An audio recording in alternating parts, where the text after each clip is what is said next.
Apa kau saya kau bolok serok? Ini kita kena bagi orang-orang yang bengong ni, tuan-tuan. Assalamualaikum guys dan apa khabar semua kawan-kawan?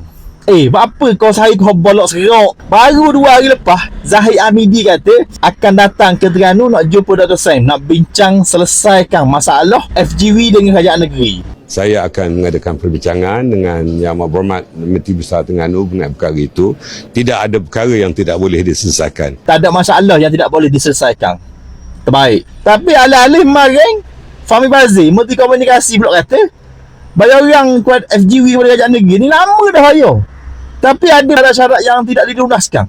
Penjelasan mengenai isu tanah Felda yang ada pertikaian dengan pihak kerajaan negeri, yang mana Yang Berhormat Perdana Menteri telah menyatakan bahawa semua keperluan keuangan berkaitan tanah telah dilunaskan.